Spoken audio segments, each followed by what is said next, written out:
दिल्ली जैसे महानगर में एक धर्मशाला के कमरे में प्रिया 2 दिन से बैठी थी। आ तो गई दिल्ली, पर क्या करेगी अकेली, कैसे रहेगी, कुछ समझ नहीं आ रहा था। बाबूजी ने तो ब्याह कर दिया था, पर क्या पता था कि पति शराबी निकलेगा और मार मार कर उसे घर से बाहर निकाल देगा। आखिर कितने दिन सहती, आ गई वापस मायके, पर ये क्या, ये सदमा तो बाबूजी बर्दाश्त नहीं कर पाए और चल बसे। उनके जाते ही भाई और भाभी का बर्ताव भी बदल गया। माँ तो पहले ही गुजर चुकी थी, अब क्या करती, यहाँ पर भी सम्मान नहीं मिल रहा था। सो एक दिन हार कर अपने सारे सर्टिफिकेट्स, कुछ पैसे और कपड़े लेकर निकल पड़ी। समझ नहीं आया क्या करे, तो दिल्ली वाली ट्रेन में बैठ गई। यहाँ एक धर्मशाला में कमरा मिल गया। 2 दिन हो गए यहाँ, पर अब तक समझ नहीं पा रही है कि क्या करे। मन ही मन सोचने लगी, चल प्रिया अब उठ, तुझे ही कुछ करना होगा। फिलहाल तो भूख लगी है, बाहर जाकर कुछ ले आती हूँ, फिर आगे के लिए भी कुछ सोचना है।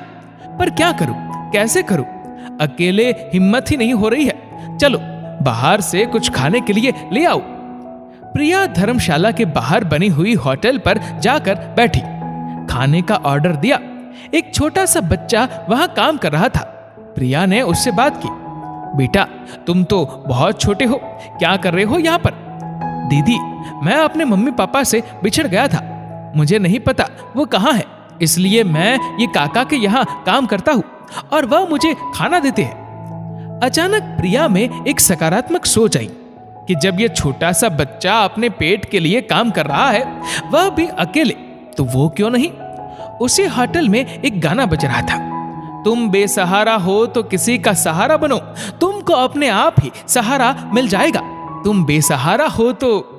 प्रिया को याद आया, उसके पापा भी तो हमेशा ये गाना गुनगुनाते थे। अब प्रिया एक नए आत्मविश्वास के साथ वापस अपने कमरे में गई और अपने सारे सर्टिफिकेट्स लेकर नौकरी की तलाश में निकल गई। शायद ये उसकी सकारात्मक सोच का ही परिणाम था कि उसे जल्दी ही नौकरी मिल गई। धीरे धीरे उसने एक घर किराए पर ले लिया, उसमें जीवन यापन का सामान इकट्ठा करने लगी। फिर कुछ पैसे जमा किए और उसी होटल पर जाकर उस छोटे से बच्चे से बात की, छोटू कैसे हो तुम? अरे दीदी आप, मैं तो बिल्कुल ठीक हूँ, आप बहुत दिनों बाद आई है। हाँ छोटू, तुझे पता है मुझे नौकरी मिल गई है और मैंने अपना घर भी ले लिया है, पर मुझे जीने की उम्मीद तुझसे मिली है। अपनी दीदी के साथ चलेगा? तू भी अकेला है, मैं भी अकेली हूँ, चल भाई बहन का रिश्ता निभाते हैं। सच दीदी, पर ये काका मुझे जाने नहीं देंगे। अरे तू उसकी चिंता मत कर, तू बस हाँ कर, मैं हूं ना, मैं काका से भी बात कर लूंगी और तेरा एडमिशन एक स्कूल में भी करवा दूंगी। हम एक दूसरे का सहारा बन जाएंगे।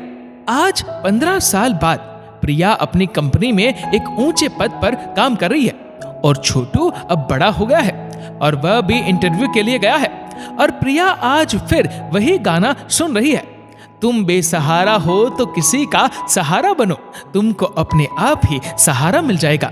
दोस्तों इस वीडियो को लेकर आपकी क्या राय है, नीचे कमेंट करके जरूर बताइएगा। और अगर आपको वीडियो अच्छा लगा हो तो इस वीडियो को लाइक करेगा, शेयर करेगा ज्यादा से ज्यादा लोगों तक, और ऐसे ही और भी इंस्पिरेशनल वीडियोस के लिए सब्सक्राइब करें हमारे यूट्यूब चैनल को और फेसबुक पर फॉलो करें हमारे पेज को। धन्यवाद।